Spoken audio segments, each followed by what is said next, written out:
Bismillahirrahmanirrahim. Assalamualaikum warahmatullahi wabarakatuh. Saya Nadia Natasha dengan NIM 1222072366, Program Studi Ilmu Hukum 6B.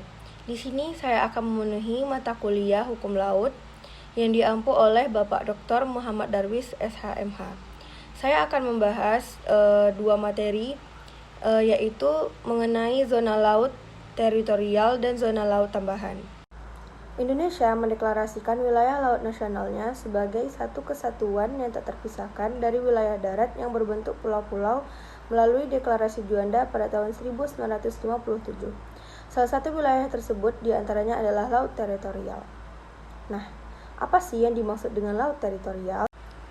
Nah, garis hayal yang berjarak 12 mil laut dari garis dasar ke arah laut lepas disebut zona laut teritorial. Nah, laut teritorial sendiri adalah perairan atau jalur laut selebar 12 mil laut yang diukur dari garis pangkal Kepulauan Indonesia. Lalu, dasar hukum mengenai laut teritorial di Indonesia. Yang pertama, ada Konvensi Hukum Laut PBB 1982 yang diatur dalam United Nations Convention on the Law of the Sea, UNCLOS, pada tahun 1982. Nah, konvensi ini adalah dasar hukum internasional yang mengatur hak-hak negara terhadap wilayah laut dan sumber daya alamnya. Beberapa ketentuan penting dari UNCLOS pada tahun 1982 terkait laut teritorial Indonesia adalah yang pertama, Pasal 3 UNCLOS 1982 menyatakan bahwa setiap negara berhak menetapkan laut teritorial sepanjang 12 mil laut atau 1 mil laut sama dengan 1.852 meter dari garis besar. Yang kedua, Pasal 2 UNCLOS 1982 menyebutkan bahwa laut teritorial adalah bagian dari wilayah negara yang memiliki kedaulatan penuh dan dapat diberlakukan hukum negara tersebut. Batas laut teritorial dan prosedur penetapannya. Batas laut teritorial Indonesia ditentukan berdasarkan garis dasar atau baseline yang merupakan garis lurus yang menghubungkan titik-titik terluar dari pulau-pulau Indonesia.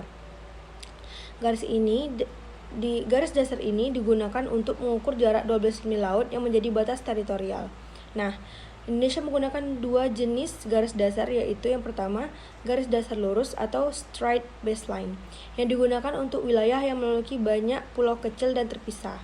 Yang kedua, garis dasar biasa atau normal baseline, yang digunakan untuk pulau-pulau besar atau pantai yang memiliki kontur yang jelas. Lalu, kita akan membahas tentang zona tambahan.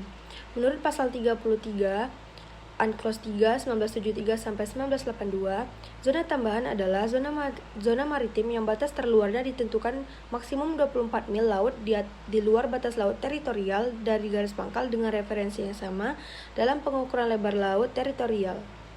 Pada konsepnya, zona tambahan merupakan zona transisi negara pantai atas kedaulatan penuh pada laut teritorialnya dan kebebasan laut bebas. Dalam hal ini, kewenangan negara pantai atas zona tambahannya dalam melakukan pengawasan untuk mencegah dan menindak kemungkinan pelanggaran-pelanggaran yang terjadi di zona tambahannya terbagi menjadi 4 bidang, yaitu imigrasi atau immigration, saniter atau sanitary, bea cukai atau customs, dan fiskal atau fiskal. Berikut acuan delimitiasi zona tambahan. Yang pertama ada garis pangkal atau baselines. Garis pangkal merupakan garis yang menjadi referensi pengukuran atau tempat awal dilakukannya pengukuran wilayah laut suatu negara pantai. Garis pangkal dibagi menjadi 4 jenis. Yang pertama, garis pangkal normal atau normal baselines. Menurut Pasal 5 UNCLOS 3, garis pangkal normal adalah garis air rendah atau the low water sepanjang pantai sebagaimana terlihat pada peta skala besar yang dilakukan secara resmi oleh negara pantai terkait. Yang kedua ada garis pangkal lurus atau straight baselines. Menurut TALOS tahun 2006, garis pangkal lurus adalah garis yang terdiri dari segmen lurus penghubung titik-titik tertentu yang memenuhi syarat. Menurut Pasal 7 UNCLOS 3, garis pangkal lurus digunakan jika garis pantai menjorok jauh ke dalam dan menikung ke dalam atau jika terdapat satu deretan pulau sepanjang pantai di dekatnya. Yang ketiga ada garis penutup atau closing lines. Nah, beberapa jenis dari closing lines. Yang pertama, garis penutup sungai. Penentuan garis pangkal untuk mulut sungai dijelaskan dalam Pasal 9 UNCLOS 3. Apabila di tepi sebuah pulau terdapat sungai yang mengalir ke laut secara langsung, maka mulut sungai tersebut dapat ditutup dengan sebuah garis lurus yang merupakan bagian dari sistem garis pangkal. Yang kedua, garis penutup teluk. Garis penutup teluk tidak boleh melebihi 24 mil laut, yang mana apabila lebar mulut teluk melebihi 24 mil laut, maka dilakukan penarikan garis pangkal normal, seperti pada pasal 10 Angklos 3 1973 sampai 1982. Lalu yang keempat ada garis pangkal kepulauan atau archipelagic baselines. Nah, garis pangkal kepulauan dalam pengertiannya pada Talas tahun 2006 adalah garis lurus yang ditarik untuk menghubungkan titik-titik terluar dari pulau-pulau atau karang-karang terluar kepulauan. Nah, lalu ada peraturan terkait zona tambahan dalam hukum internasional. Peraturan zona tambahan dalam hukum internasional muncul pertama kali sebagai rezim khusus pada The Hague Conference tahun 1930, baik dalam preparatory work maupun pada saat konferensi. Lalu, fungsi dan pentingnya zona laut tambahan.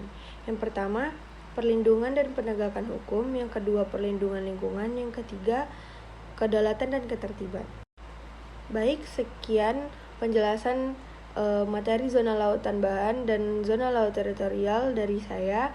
Lebih dan kurang saya mohon maaf. Assalamualaikum warahmatullahi wabarakatuh.